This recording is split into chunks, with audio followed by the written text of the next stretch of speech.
இன்றைக்கு திராவிட முன்னேற்ற கழகத்தை பற்றி முதலிலே கருணாநிதி செய்கின்ற பித்தலாட்ட அரசியலை இன்றைக்கு நான் உங்கள் மத்தியிலே தெரிவித்தார்கள். பார்த்தால் இந்த 4 ஆண்டு காலம் கும்பகோரணம் தூக்கம் போல தூங்கி முடித்து விட்டு திடீரென்று நினைத்து ஆக 2010 தேர்தல் வரப்போகிறதே, இப்பொழுதும் தூங்கிக் கொண்டே இருக்கிறது என்று ஏதோ இதுவரை 4 ஆண்டு காலம் தூங்கிக் கொண்டு விட்டு திடீரென்று விழித்து பார்க்கிறார். இன்றைக்கு தமிழகத்திலே மின்வெட்டு இல்லை என்ற நிலை இன்றைக்கு உருவாக்கப்பட்டிருக்கிறது.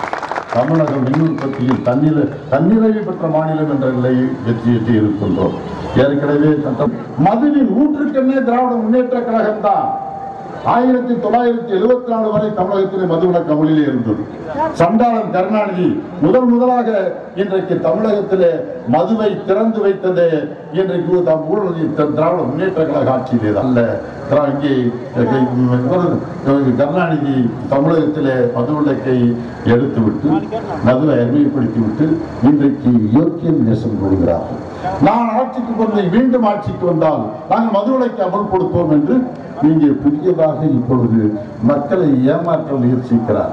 அந்த ஆட்சியில என்ன செய்தார் சொன்னால், அவருடைய திராவிட முன்னேற்ற கழகத்தைச் சேர்ந்த அந்த மதுபான ஆலையாளர் அமைச்சருக்கு, முன்னாள் அமைச்சர்களுக்கு, திராவிட முன்னேற்ற கழகத்தைச் சேர்ந்த அமைச்சர்களுக்கும் அவர்களுக்கு குடும்பத்தோடு இங்கே நெருங்கிய உறவிலே இருக்கின்ற அவர்களுக்கு மிகவும் வேண்டியவர்களுக்கும் மது உற்பத்திக்கான ஆலைகளை வழங்கியது அந்த அனுமதியை வழங்கியது திராவிட முன்னேற்ற கழக ஆட்சிதான்.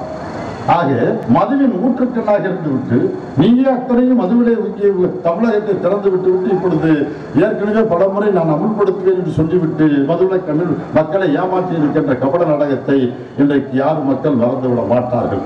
மக்களின் மறதியை மட்டுமே மூலதனமாக கொண்டு அரசியல் பித்தலாட்டம் நடத்தி கொண்டிருப்பவர் திராவிட முன்னேற்ற கழகத்தை ஆட்சியில் திராவிட முன்னேற்ற கழகத்தை சேர்ந்தவர்கள். நான் அந்த மதுவிலக்கு ஒரு விஷயத்தை பாயிண்டா கேட்கிறார். ராமதாஸ் கேட்டார். இருந்தாலும் கூட அந்த கேள்வியை நான் உங்களுக்கு சொல்கிறேன்.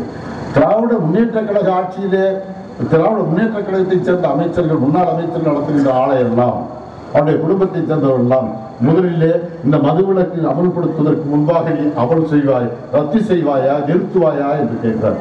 இந்த இதுக்கு அவர் கேட்டதுக்கு இவர் பதில் சொல்லியிருக்கணும். என்ன சொல்றாருன்னா, ஒரு ஸ்டாலின் சொல்றாருங்க, காமன் சென்ஸ் இல்லாமல் சொல்றாரு. இங்கிலீஷ் வேர்டு அப்படியே நான் டிவியில் பார்த்தேன். காமன் சென்ஸ் இல்லாமல் பேசுகிறார். மதுவிலக்கு அமல்படுத்தி விட்டால் காலையில் மூடப்படும். அந்த இதுவாக நான் கேட்கிறேன், ஸ்டாலினுக்கு கொஞ்சம் கூட காமன் சென்ஸ் வேண்டாமா? காமன் சென்ஸ் இல்லைன்னு காட்டிக்கலாமா? காமன் சென்ஸ் அவர் கேட்கின்ற கேள்வி, மதுவிலக்கு இல்லாத பட்சத்தில், அமுல்படுத்தாத பட்சத்தில் மதுவிலக்கை அமுல்படுத்துவதற்கு முன்பாக ஒரு முன்னோட்டமாக அதிலே மக்களுக்கு உன்னுடைய சொல்லிலே நம்பிக்கை வர வேண்டும் என்று சொன்னால் நீ அந்த ஆலையை மூடுவாயா என்று கேட்டால், மூடினாத்தே ஆலை மதுவிலக்கு அமல்படுத்தினாத்தே மூடிடுவானேன்னு காமன் சென்ஸ் இல்லாமல் பேசுகிற ஸ்டாலின் காமன் சென்ஸை பற்றி பேசுகிறார்.